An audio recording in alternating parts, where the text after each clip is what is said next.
This video is brought to you by Land, Kick It With You, new single out everywhere now. Me and my good friend Lucas, we're creative collaborators together on some music.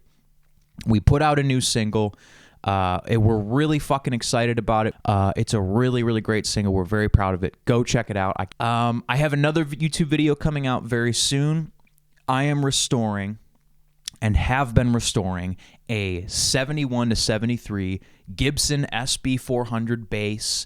It is a very strange model of bass that I can't find very much information about online, and I've been hand restoring every part of this bass back to its original glory, and it has been trial after tribulation after trial after tribulation. So be sure to like and sub so that you get notified when that video comes out. It's going to be probably like an hour of just footage of me doing things and then fucking it up and going, oh. But I think the end result is going to really come together, and we're going to learn a lot together.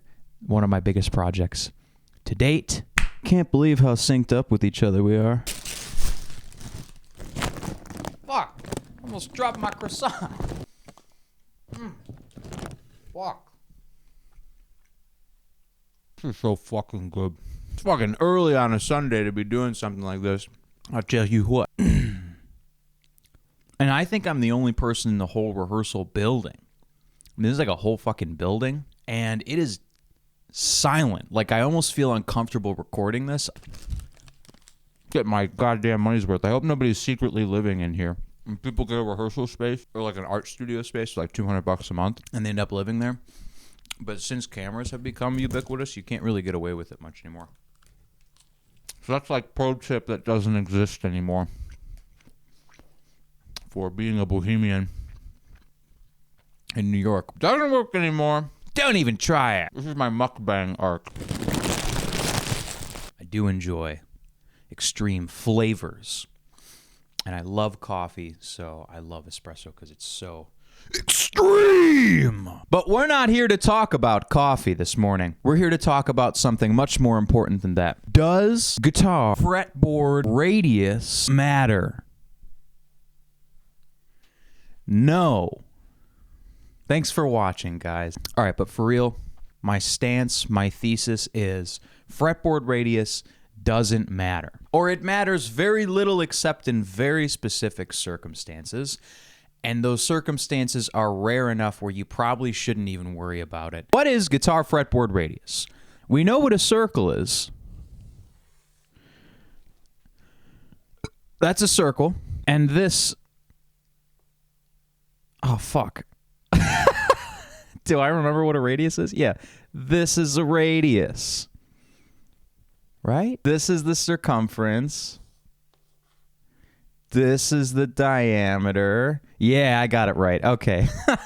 6th grade math skills are all coming back to me. When you make a guitar neck, we could imagine the profile.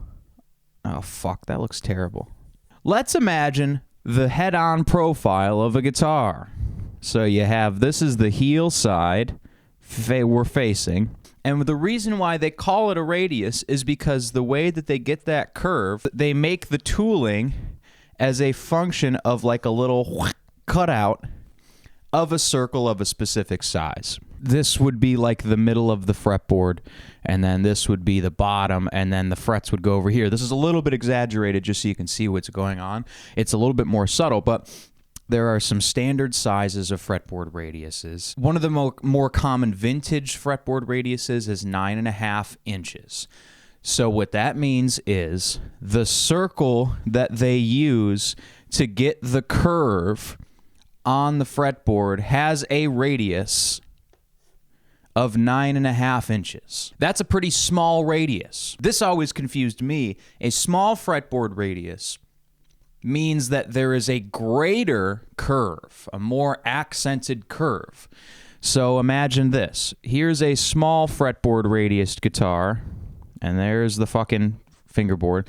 Here's a large radius fingerboard, and then there's that curve, right? So the curve is more pronounced on a small fretboard radius than it is on a large fretboard radius. So this isn't to scale, but imagine this is a 9.5, and then this is like a 16-inch or whatever.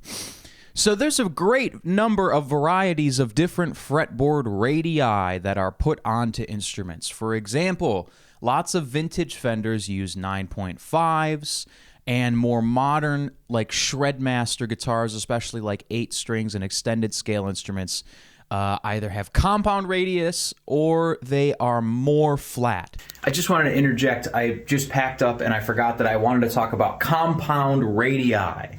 Compound fretboard radii. This is the heel end cross section. This is the nut end cross section. What you can do is slowly transition a 9.5 radius, or whatever small radius you want to go with. I know all about small radius. And you flatten it out as it goes on so that it gets flatter and flatter as you move down the neck towards the bridge. And what that does is it's a compromise, right? It's a way of compromising so that you can have your chordal strummy, caged chords at the bottom and your little bar chords, and it feels comfortable. And then when you want to go up the neck and solo like an absolute Chad, you have a flatter radius that feels more comfortable for that, and then you have a chordal radius. Classical guitars with nylon strings are flat. They are always flat. And vintage Fenders have small fretboard radii, and Fender basses oftentimes have larger fretboard radii, 12 inches, 16 inches, and then the guitars have 9.5. I've even seen 7, probably. There's a wide range of customizable options with fretboard radius. Now, you might be asking yourself, if you don't know much about this, or if you're not a forum browsing loser, why does this matter? Why does the specific size of the curvature of the fretboard matter? And we're gonna talk about why it matters and why it doesn't matter. Here's the argument that is commonly made for why fretboard radius matters. I prefer smaller fretboard radius on my guitar because the curvature is greater. And look at your hand when you play the guitar, right? Your fingers have curvature when they're bending. So when you're playing like a bar chord, instead of going totally flat and giving yourself tendinitis, you have a little bit of a nice curve when you're making a fucking E bar chord. That shit doesn't make any sense to me. What's happening, I think, is that people prefer the feel of a certain fretboard radius, which is totally fine. It's completely opinion-based. You could have a fucking 4-inch radius, 1-inch radius. Go, 1-inch fretboard radius. It'd just be a fucking dowel running through the center. It wouldn't make any fucking sense. But you can choose whatever fretboard radius is comfortable for you. I mean, comfortability is the most important part of ergonomically playing. Typically what happens is someone buys their first guitar. They like that guitar because they spent the most hours practicing on it. And then they switch to another guitar with, like, say, a flatter radius or a rounder radius. And they go, oh, I fucking hate insert the radius of new guitar because whatever, because this, because that, because I'm a discerning individual. When the fact of the matter is, generally speaking, you like what you've gotten used to. There are people out there who are buying vintage Strats and guitars with small, tight fretboard radii because John Mayer likes small fretboard radii. It's like, who gives a fuck what John Mayer thinks about his fretboard radius? You're not John Mayer. You're not John Mayer. I can't believe I have to say that. You're not going to become more like John Mayer by getting a fucking custom-built guitar with his preferred fretboard radius. All right, guys. So for 95% of players, fretboard radius is just you buy a guitar, you get used to that fretboard radius, you like the feel of it, and when you play another guitar, you're like, oh, this feels different. That must mean that this fretboard radius is bad. That's just not the case. You're just not used to it. I feel like it's so limiting to define the guitar based on these stupid fucking technicalities and to go, I like this stupid fucking specific technicality and this is the best one. This one is the worst one because, you know, like what? Like what are we talking about? Practice. Play your fucking guitar. Now, the only time ever that I have encountered a mechanical disadvantage of a smaller fretboard radius was when I was helping my friend Wyatt, hello Wyatt, set up his Jag. It's a 90s Fender vintage reissue Jag.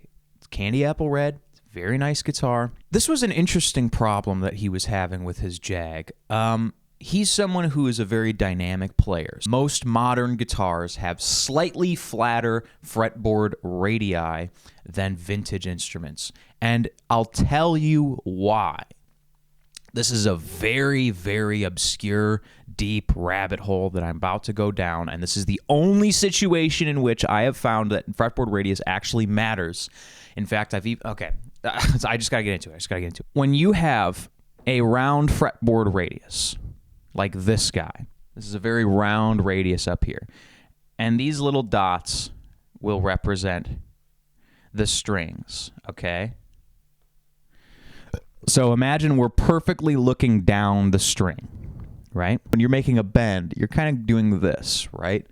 So you're pushing kind of up and over on the string. Here's a profile of... This fucking chalkboard sucks dick. Here's a profile of the neck at the nut. So here is the bottom of the neck. Here is the fretboard, right?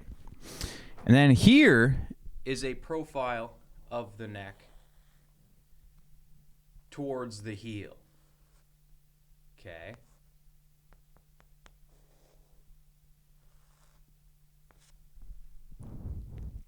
The heel is a bit wider than the nut end of the neck. Nut is like this, and then it slowly widens out as it goes down, right? You've seen this before? And there's an interaction that happens geometrically between the string here. So let's call this the nut.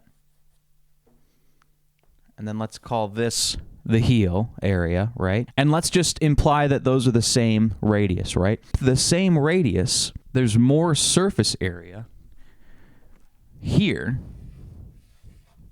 than there is here. Nut end is a little bit sort of flatter than the heel end is, if that makes any sense. Am I explaining this correctly? Let me know in the comments below if I'm making a complete ass of myself. What this leads to is that we have this string spacing up here, and then we have a wider string spacing down here. This is what we know, right? We all know this.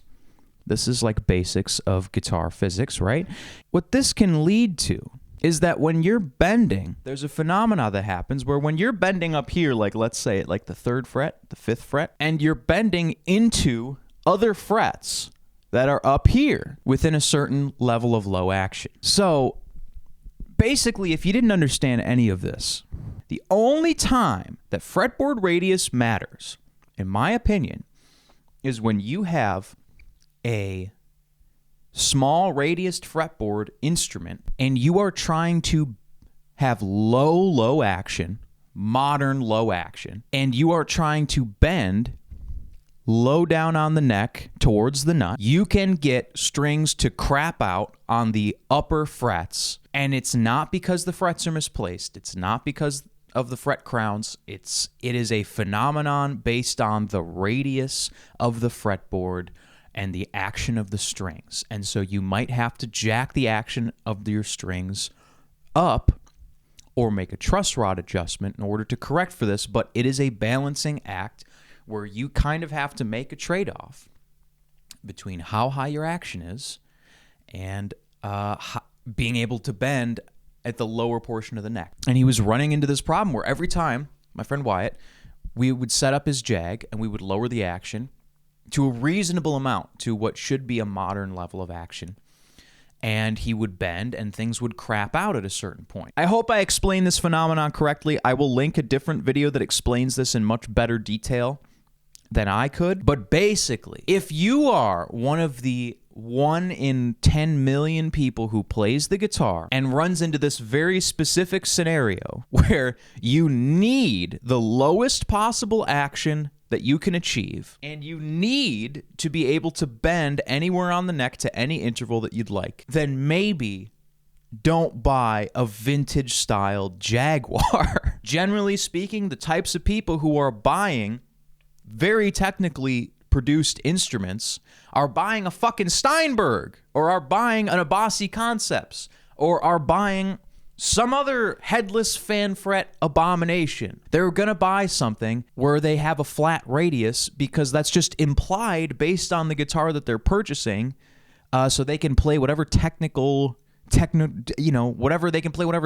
psycho death metal they want. But generally speaking, the types of people who are buying a vintage style Jag are probably not going to be doing 3 whole step bends all over the neck all the time. The point that I'm trying to make here is that there is a lot of technicality that goes into guitar fretboard radiusing, and the original idea behind radiusing the fretboard was for ergonomics and for hand comfort. And I just want to say that classical guitarists have been playing guitar for hundreds of years, very ergonomically, very well. The problems that come in to your fretting hand technique are not because of fretboard radius.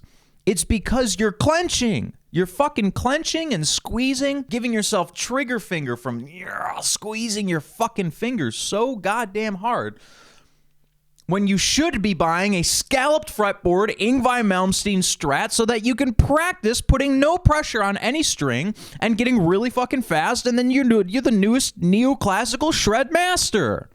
That's what you should have been doing, you fool. Fretboard radius? You fool. I have over 20 radiuses in my fretboard, but they're all going like this between the frets. How the fuck do you refret one of those? Serious question. How do you refret a scalloped fretboard? Or do you just keep playing it until all the frets have worn away and it's just the little wooden post left, and then you use the wooden post at top as the fret? Leave a like and comment. If you've ever refretted a scalloped fretboard guitar, let me know. There seems to be separate demographics. If you're a small fretboard radius guy, you tend to be like a boomer blues lawyer type. And if you're a flat fretboard radius guy, you tend to be a shredder. And then there's like 99% of guitar players who are just like, I like this one, and then they just play because they're having fun and because it's a nice hobby for them and because they're happy. But we are not happy. You and I, we're not happy. How could I be happy when I've done 8 hours of research into guitar fretboard radiusing? That's not something a happy person does. Help. I guess I'll end this the way that I've ended every other guitar-related video that I've done, which is to just say, just play your fucking guitar. This is something that does matter in very specific circumstances. This is something that does have an effect on how your left hand feels when you play. I'm not saying that it doesn't. I'm just saying that if you're going to use your guitar's fretboard radius as an excuse to be like, well, I do like my Fender Strat, but the fretboard radius is just a little bit small for my monstrous play style, and then it's just like a fucking bedroom guitar player and his wife is just listening to him complain about fretboard guitar radius, and she's wondering where the years have gone. I guess if you're going to rant about guitar fretboard radius, you should do it in front of the camera, in front of a chalkboard, on a Sunday morning, away from the old ball and chain. Away from the old ball and chain, am I right? This is what real men do. They stand in a room alone and they talk about, yeah. Fuck. If your guitar's fretboard radius is what's stopping you from practicing, I think you should take a good long look in the mirror and ask yourself, do you even like playing guitar? Do you even like practice? Like what? Like you're going to spend 2 hours trolling forums about fretboard radius, and you're going to spend 10 minutes practicing. I just want you to think about that for a minute. Just think about it. I think fretboard radius talk is also just inherently a subsection of gear acquisition syndrome.